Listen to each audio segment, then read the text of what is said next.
Hello दोस्तों, कैसे हैं आप सब लोग। आशा करती हूँ अच्छे होंगे। हमारी आज की कहानी का नाम है बहानेबाजी। भाभी, मुझको ज़रूरी काम से बाहर चलना है, आप मेरे साथ चलेंगी ना। उसी शहर में रहने वाली ननद रानी कनक ने फ़ोन पर दिया से पूछा। नहीं जीजी, आज तो मेरी बहुत ज़्यादा तबीयत खराब है, तेज़ बुखार चढ़ा है, सिर में दर्द भी बहुत ज़्यादा हो रहा है, शायद वायरल है।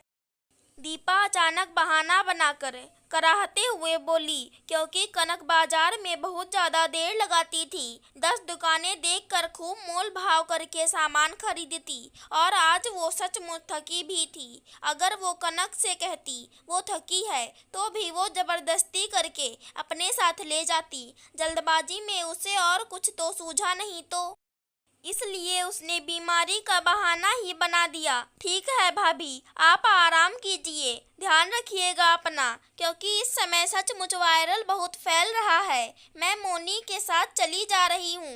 कनक ने ये कहकर फ़ोन काट दिया।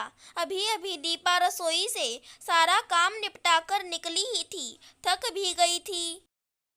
आजकल हॉस्टल में रहने वाले दोनों बेटा बेटी भी आए हुए थे तो काम तो स्वाभाविक रूप से बढ़ जाता, क्योंकि बच्चे आने के बाद हर वो अपनी मनपसंद चीज़ खाना चाहते जो उनको हॉस्टल में रहने पर नहीं मिलती। तभी ननद रानी कनक का फ़ोन आ गया था और उसने जो समझ में आया वो बहाना बना दिया।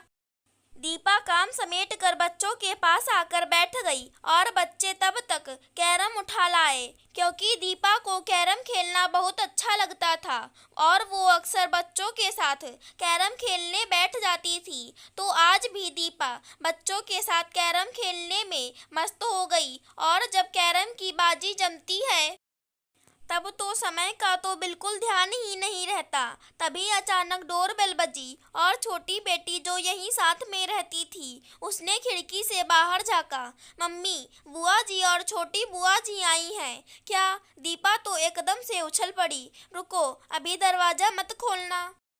क्यों मम्मी, मैं जो कहती हूँ वो करो। और उसने आनन फानन में कैरम बच्चों से कहकर हटवाया और जल्दी से चादर लपेट कर लेट गई और बच्चों से कहा, एक कटोरे में पानी लेकर आओ और मेरे माथे पर पानी की पट्टी रखो।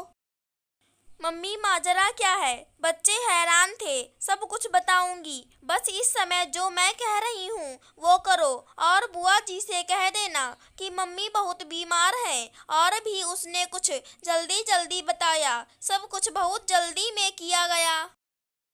बबली बहुत देर लगा दी दरवाज़ा खोलने में। कनक अंदर आते हुए बोली, हाँ बुआ जी, मम्मी बीमार हैं, बस उनके माथे पर पानी की पट्टी रख रही थी। अच्छा, क्या ज़्यादा परेशान है भाभी। हाँ बुआ जी, कनक अंदर आ गई। दीदी आप। हाँ, मैंने सोचा कि जब घर से बाहर निकले हैं तो आपसे भी मिलती चलूं। और कनक ने दीपा के माथे पर हाथ रख दिया। भाभी, लेकिन माथा तो एकदम ठंडा है। हाँ दीदी, अभी दवा भी ली थी और बबली पानी की पट्टी कर रही थी। तभी अंदर से बंटी और मनु आंखें मलते हुए बाहर आए। अरे तुम लोग कब आए कॉलेज से। बुआ जी परसों ही तो आए हैं और 3-4 दिन बाद चले जाएंगे। सो रहे थे, आपकी बोली सुनकर आ गए। वो लोग जम्हाई लेते हुए बोले, बुआ जी आप लोग बैठिए, मैं चाय बनाकर लाती हूँ। मनु सबके लिए चाय बनाने के लिए चल दी। खैर वो लोग थोड़ी देर बाद चले गए और जब दीपा से बच्चों ने इस सब बहानेबाजी की वजह के बारे में पूछा तो दीपा की बात सुनकर सब खूब हंसे। मम्मी, आज तो आप सचमुच बुआ जी के कोप से बच गईं। अगर हमारी आज की कहानी पसंद आई हो तो चैनल को सब्सक्राइब करें। धन्यवाद दोस्तों।